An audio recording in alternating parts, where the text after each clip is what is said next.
Bonjour et bienvenue dans cette nouvelle édition de notre JT dédié aux catastrophes naturelles. Nous consacrons ce numéro aux obligations catastrophes, plus connues sous l'abréviation de cat bond. Tout de suite, voici les titres. Nous commencerons ce JT avec un reportage sur l'essor de la réassurance alternative. Nous interrogerons ensuite Covéa qui a émis 90 millions d'euros d'obligations catastrophes. Et nous finirons ce numéro avec les dernières actualités dans le monde. Les capacités de la réassurance alternative augmentent d'année en année malgré un risque important et les premières pertes enregistrées en 2017. Pourquoi un tel engouement? Regardez notre reportage. Les premières obligations catastrophes ont vu le jour en 1994, 2 ans après le passage du cyclone Andrew qui a coûté plus de 20 milliards de dollars aux États-Unis. C'était un record à l'époque. Assureurs et réassureurs ont alors constaté que les risques naturels allaient coûter de plus en plus cher. Les cat bonds ont donc été créés comme un moyen alternatif et complémentaire de couvrir les risques extrêmes. Mais comment ça marche? Lorsqu'un assureur ou un réassureur souhaite couvrir un risque sur une zone géographique précise, il peut choisir d'émettre des obligations catastrophes.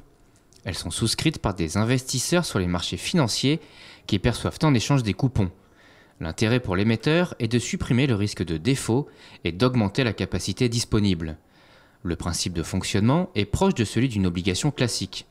Mais en cas de survenance d'un événement catastrophique, l'investisseur perd tout ou partie des coupons, voire du nominal de l'obligation. En l'absence d'événement, après une période donnée, généralement 3 ans, les investisseurs récupèrent leur mise de départ augmentée des intérêts. Plusieurs types de critères objectifs sont possibles pour déclencher le cat bond. Critères indemnitaires, paramétriques ou indiciels notamment. Actuellement, les émissions de cat bond couvrent essentiellement les tempêtes aux États-Unis, en Europe et au Japon. Mais certaines obligations sont souscrites contre le risque d'éruption volcanique, de tremblements de terre ou même d'impact de météorites. Les capacités fournies par ce marché de la réassurance alternative atteignent 37,2 milliards de dollars à la fin du mois d'octobre 2018, selon le site Artemis qui recense les émissions de cat bond. L'absence de corrélation avec les risques financiers explique l'essor des cat bonds. On peut dire que c'est un marché qui a évolué de manière assez dynamique, puisque si on se remet il y a une dizaine d'années en arrière, le marché des cat bonds c'était environ 15 milliards de dollars.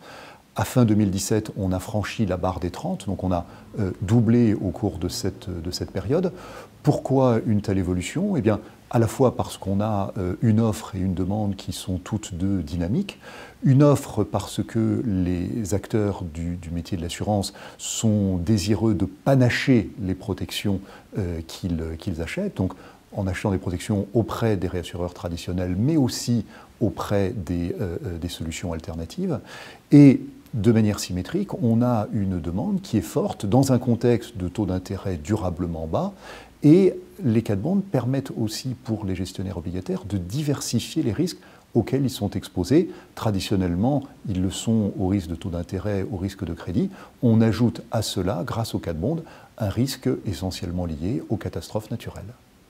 Les ouragans Harvey, Irma et Maria ont provoqué des pertes importantes dans le secteur de la réassurance et ont fortement impacté le marché alternatif. Pour la première fois, en 2017, les capitaux alternatifs ont enregistré des pertes nettes de l'ordre de 5%. Malgré cette forte sinistralité, le marché des cat bonds s'est fortement développé. On aurait pu s'attendre à la suite de ces événements à ce que le marché marque une pause ou voire régresse. En pratique, c'est tout l'inverse qui s'est produit puisque depuis le début de l'année 2018, on est sur un rythme d'émission de cat bonds qui est extrêmement fort. Plus de 10 milliards de dollars de nouveaux cat bonds ont été émis au cours du premier semestre. Et la raison pour laquelle le marché continue d'être dynamique, c'est parce que contrairement à ce qu'on pouvait penser, les capacités ne sont pas du tout naïves et ont identifié qu'à la suite des événements de l'année dernière, les perspectives de rentabilité pouvaient être encore meilleures qu'elles ne l'étaient par rapport à avant.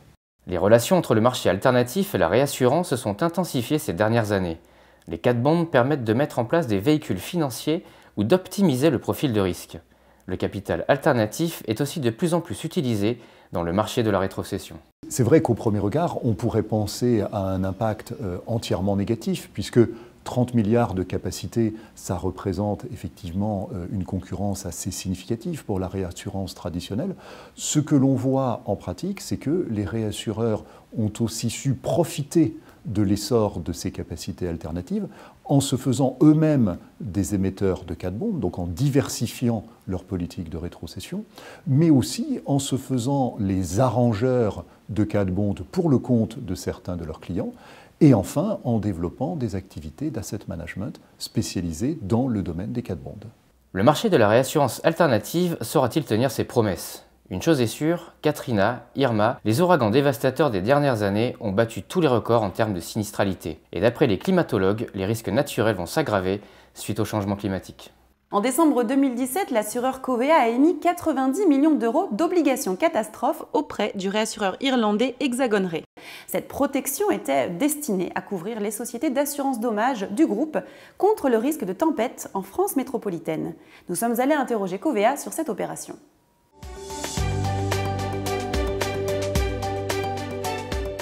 Alors l'intérêt des cat bonds pour un groupe comme Covéa, c'est de pouvoir accéder à l'intégralité de l'offre des réassurances du marché, qu'elle soit traditionnelle via les réassureurs ou alternative via les investisseurs.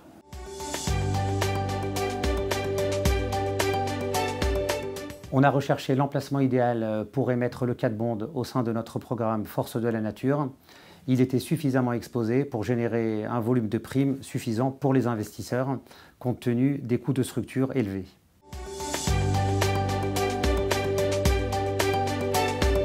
Nous avons émis un cat bond de 90 millions qui est intégré au sein de notre programme Force de la Nature.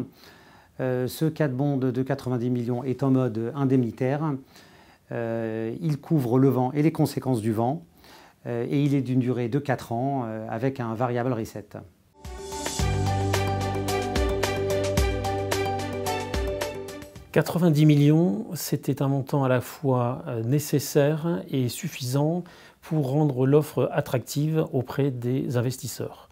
Pour autant, ce montant nous permettait aussi de garder une place prééminente à nos réassureurs traditionnels avec lesquels nous entretenons une relation à la fois solide et ancienne.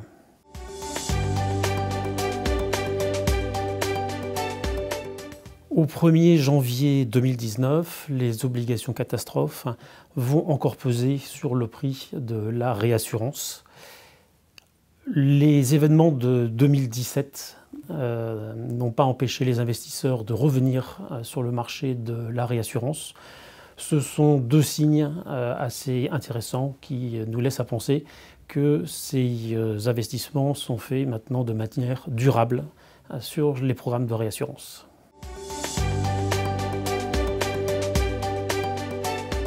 Nous avons émis notre premier cat bond le 1er janvier dernier.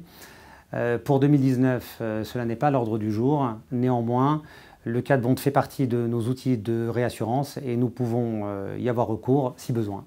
Nous finissons ce JT avec un panorama des dernières catastrophes en images. Nous parlerons des inondations dans l'Aude, des intempéries en Italie et des typhons au Japon. De violentes inondations ont frappé le département de l'Aude, les Pyrénées-Orientales, le Tarn et l'Hérault dans la nuit du 14 au 15 octobre. Dans l'Aude, le département le plus touché, l'état de catastrophe naturelle a été reconnu dans 257 communes. Le montant des dommages assurés au titre du régime CatNat et selon les modèles de CCR devrait s'établir entre 130 et 180 millions d'euros.